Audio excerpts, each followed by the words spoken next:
No, in the same local authority. I've had anecdotal figures from the NSPCC workers of figures 40 to 50% at times. I think that's too high. I think the figure's more of the order of 25%, but the government won't do the research. I've done research into two local authorities and I've got between 25 and 30%. Yeah, so what it is they take kids wrongly off the parents, get them adopted, and they go back into care. Well, what's the sense of that?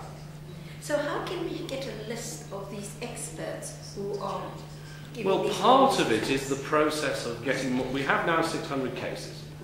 Some of them, which is like, I may well have recommend, I have to be careful with my phrasing when I say recommend various legal representation or an expert. People who we get good reports from, people who've done a good, honest job for them, whether it's solicitors or whether it's psychiatrists or whatever. If you could come back to me if you've got any, I emailed around a while ago asking for people to let me know, because that information is like invaluable to people really. No, there are some very good experts around. That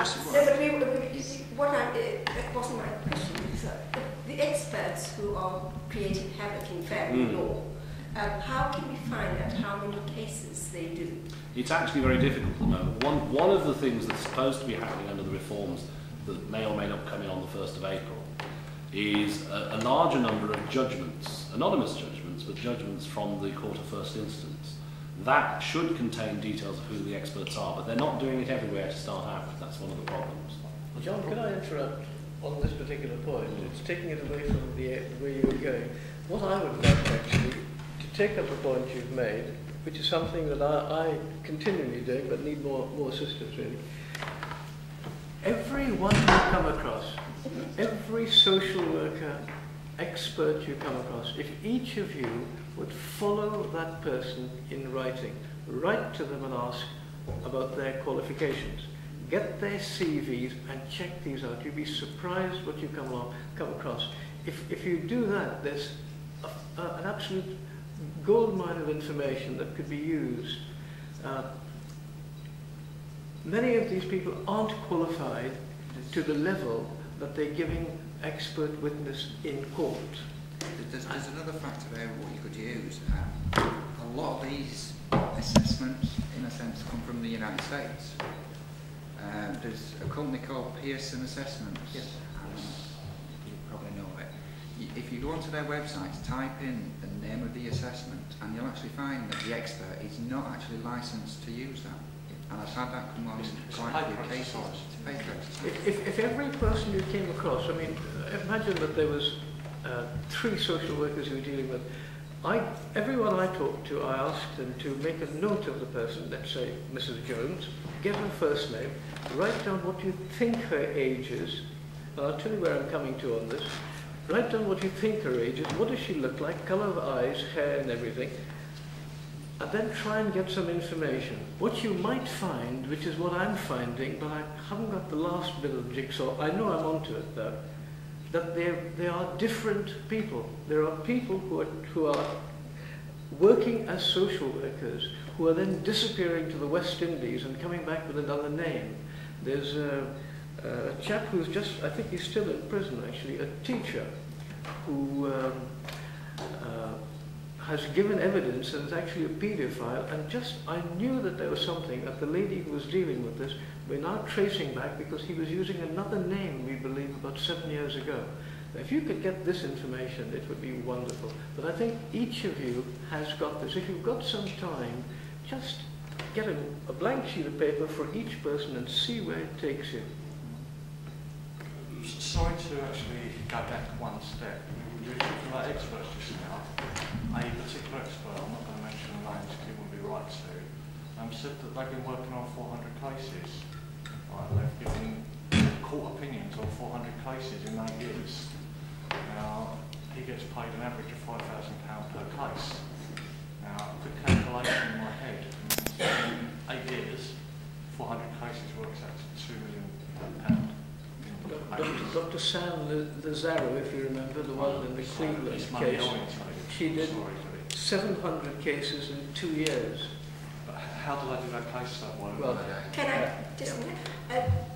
David Owen just gave a talk recently society I belong to, where he's written a book on Wilbury's syndrome, where these people who are in their jobs for so long become rather cavalier about their expertise, and they botch up the whole thing. They're just careless. I'm taking an expert to the GMC at the moment, and I'll let you know the outcome of that.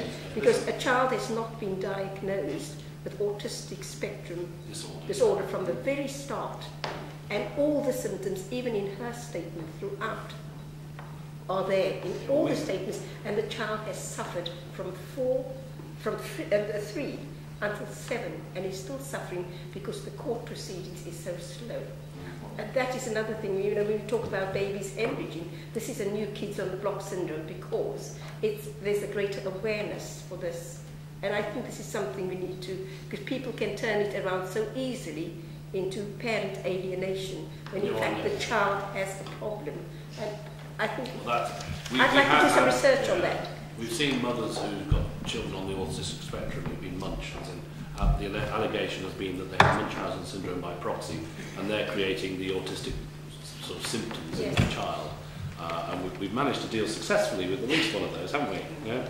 Chrissy did a very good job on one case. But if people are encouraged to show videos, retrospective diagnosis can be made when the couple are still together, and you have pictures of the child's behaviour. It's a difficulty with getting certainty, that's the thing. And the initial allegation made by one of the experts that the parent is creating the problem it cannot then be challenged easily, and it gets very difficult, but we can manage it. What you just said about experts, you're saying you get so blasé. Yes. It starts to become a script of going judgments. Yes. The experts going to the experts coming to so used to stand up in court. They run through this pattern of just a script. This child did this, this and this. It looks the same, so it must be the same. And they're so arrogant, and the judges enjoy arrogance. Absolutely, and obviously can't mention certain judgments, but certain experts. I've actually done research on a certain expert where this looked through their judgments, and their judgment, where the experts give evidence, reads almost word for word. But these people are culprits in all the cases when they're in the adoption cases, in miscarriage of judgment. They are the ones the judges take their report as gospel. I mean, Dr. David Southall, I mean, that was one of the cases I've been doing some research on. If you go through all the cases that he's worked on, he's got a script that he works from, and he tells the judge the same thing for every case. And I can't believe that every child that's taken into care has got exactly the same symptoms. But I need to talk to you afterwards so that I can find out how to research this. Absolutely. I mean, it takes a lot of effort.